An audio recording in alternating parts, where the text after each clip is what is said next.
Hi ladies, welcome to our Pnimi. This is Saratova Best. We're in the days before the 15th of Shvat. It's all about Rosh Hashanah for the trees, eating fruits, and more important to us, bringing our dreams to fruition. My dream, whatever it is, I want it to bear fruit.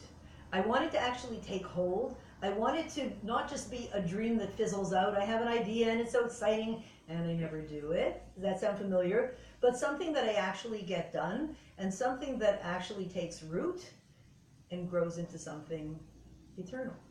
That's what I would like. That's what inspires me. The good news is the 15th of Shvat is exactly that day that empowers us to do that. How? Because these 7 fruits that we eat, the 7 fruits that the land of Israel is praised for, which I'll mention them in a minute, they denote energies that are in us. Those 7 different kinds of energies, 7 steps in manifesting your dream. And from us, they then go out to the world, starting with going out to Eretz Yisrael, expressing themselves as energies that then will be expressed as actual fruits. Because bringing something to fruition will down the line actually look like a fruit in the land of Israel. And then from there, go out to the world. So let's see what these 7 steps are, these 7 fruits are. The Pasuk in Devarim says, Eretz chito sa'ira v'gefen v'te'ena v'rimon eretz zeis shemen udvash. Israel is a land of wheat, 1, barley, 2, gefen, grapes, 3, te'ena, figs, 4, rimon, pomegranates, 5. And then it says, Eretz, a land of zeh shemen, olives is 6, 7, honey, date honey. So we have those 7 different kinds. And they are 7 different steps in my ability to bring my dream to become grounded and become rooted like a tree and grow and even bear fruit, eternal fruit. Now that's my kind of thing. So let's go through the 7 steps. The 7 steps as brought out in the Sikha of the 15th of Shvat Tafshin and Beis. The 7 steps are Eretz. Number 1, we are a land. We are Eretz. We are a land. We are a land where representing not only land, but within the land are jewels, are precious stones, and all kinds of good things. Just like within us, there are all these good things. Not only that, but Eretz is from the word ratza and ratzta. We run. There's the concept of running to do mitzvahs and having a desire to be one with truth. So in this land, the land is not only the land of Israel, the land is me. In my deepest sense, I'm a land. I have a tremendous ratzon, an eretz, a desire to be in sync with God. Because it means being in sync with my real self. I know what it feels like to be out of sync with myself, so I can imagine what it's like to be in sync with myself. So land is me, in sync with me at my deepest self. The thing about the land is, especially the land of Israel, is it's pretty hard, it's pretty tough, it's like cement. It's not, when you have seeds and you go to the earth and you put the seed in the earth, it doesn't exactly welcome your seed. It's kind of saying, it's nice that you're a seed. I didn't say I didn't say I was going to let you just go deep in the earth. You're going to have to work for it. The land is kind of saying, nice, but not here. We're not welcoming seeds. There is a resistance in the earth, especially the land of Israel.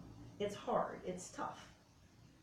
So what you need to do, the first stage is pre-7 stages, is break up the earth. Break it up. Plow it. Really break its resistance. Which, although we're not into breaking so much, but there is that first initial stage of, as it says, Leiv Nishbar V'Nitke, breaking the resistance. I know.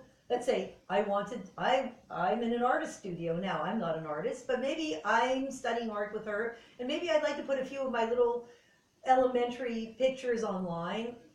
So the resistance is, no, why should I? Who's interested in my stuff? I'm going to break through that resistance, break up the earth, plow it, turn it over.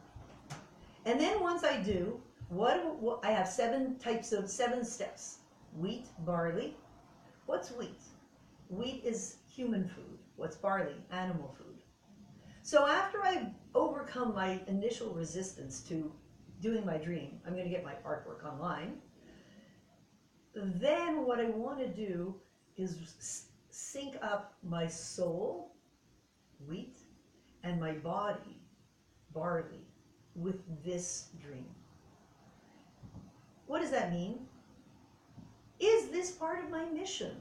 Is this part of my soul's mission to have my artwork online? If yes, if I see the way that it is, go for it, do it. Hook it up with my vision. Hook it up with my mission of my soul. Done. Now let's go to the animal soul. So what am I doing in my life? Animal soul being barley. What am I doing in my life to make sure that I can actually get this done? Well, am I getting enough sleep? Am I eating enough? Am I doing all these things? Because if I'm overtired, I'll say, I'm too tired today to do the art. Why bother? Or all of those other things. We're so used to in life doing things on emergency mode in this generation. Everything is adrenaline energy. We're not used to planning it, doing it in keeping with our mission and doing it right. Everything's grabbing, emergency mode, adrenaline mode. But what if I actually include my physical needs in this dream instead of abusing them? That's the animal soul. That's the wheat and that's the barley. Okay, done. Now I have those two taken care of. I'm going to take care of my physical needs and make them a partner in me manifesting my dream. Next step. Now I might say, I never get enough sleep. It's not realistic. Wait a minute. Now we need a breakthrough tool. What's the breakthrough tool? Simcha, joy. How do you get simcha? Wine, grapes. The next step is grapes. Grapes create wine. I'm joyous. When I'm joyous, those excuses, they somehow evaporate. I'm singing and I'm dancing, and even though before I said, I don't think I'll be able to do it, the joy just catapults me into a new dimension. Grapes, done. Te'ena, fig. What's the fig? Adam and Chava recognized that they really were not clothed, and they took fig skins and they clothed themselves. So figs are clothing. Levushim. Levushim in Chassidus was called my thought, my speech, my deed. That's levushim, that's clothing. So here's the thing. If I want to be a little bit of an artist online, or an elementary artist online, or inspire women who are not really artists to still put their artwork online, I want to set up my thinking, my speaking, and my actions like an artist who goes online. Think like an artist, speak like an artist, act like an artist. Act like someone who has their art online. Why not? Those are my levushim. That's the fig. Riman. What is riman? The pomegranate. The pomegranate has 613 seeds. 613 is our connection between Torah, mitzvahs, and the world. 613 mitzvahs. We do mitzvahs with stuff of the world. So what we want to do next is set up our environment in the world, so that my dream should be able to produce fruit. And therefore, do I have a space to work in? How do I react with the world? What about looking at the fact that all of technology is saying, please post stuff? The whole technological world is saying, do you do art? I would love you to post stuff on my app. Here's my tool. The technological world is begging for my art, even though I'm not really an artist. So interact with the world as if the world is saying, your dream? Yes, go for it. That's the pomegranate. So we've gone through 5 fruits, or 5 things that grow in Eretz Yisrael. Now it says, the pasuk says eretz. The pasuk now says the word land again. Oh, remember land, it's so resistant, you have to break it up. Because once we've done all of this, hey, I got through all the resistance, I'm posting my stuff online, then we come to something new, the next level of resistance. Because now what I did is I produced these nice little flowerets. I did stuff. It got done. Is it permanent? You might see me next year and say, what about that art project? Yeah, I did it for a while, but I don't know. I just didn't continue. I want it to be permanent. Something that's not just like sprouts on the surface of the earth, which you can sprinkle water. You can throw seeds on the top of the earth, even earth that's resistant. Throw a bunch of water and they'll sprout. If you water them all the time, they will sprout without having to break up the earth. But for those sprouts to go deep inside the earth, produce fruits, take hold, and grow into trees that really become eternal, giant trees that then produce fruit, which produce trees, which produce fruit, that become eternal, that requires the second level of breaking up the earth, eretz. And so therefore the word eretz comes along again. Because what comes after eretz? Zeh shemen udvash. Now I have two more steps to do. Zeh shemen is, zayis is an olive. It's bitter. Bitter. Oh boy, now it's going to get tough. Wait a minute. What's more tasty? Sweet, sugary food, which after half an hour kind of gives you stomachache, or that kind of spicy, sweet and sour, bitterish kind of food? If it's done right, it's amazing.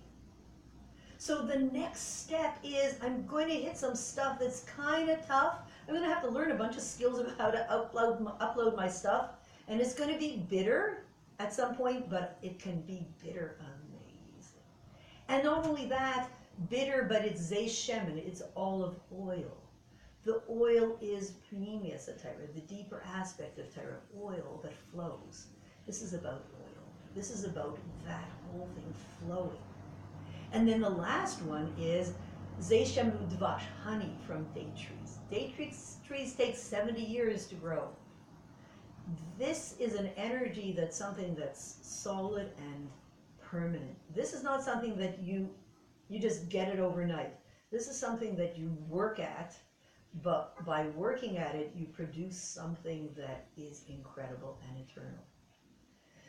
And therefore, it's not just about the wow at the beginning, but it's about the intense work that can be bittersweet, but incredibly rewarding, that then produces that palm tree, like the tzaddik, katamar yifrach, that grows like a date tree, solid, rooted, grounded, but sweet and incredible. And ladies, that's what we want. We want this Rosh Hashanah of the trees to go with our dreams, manifest them, have them give fruit, be eternal, produce the most delicious sweetness in our lives and sweetness in the world. We can do it, we will do it. It's waiting for us, the world is waiting for us. It's exciting. Let's go for it. So wishing everybody a happy Chamisha Asar B'Shvat, a good Yantiv, and see you in the Gulish.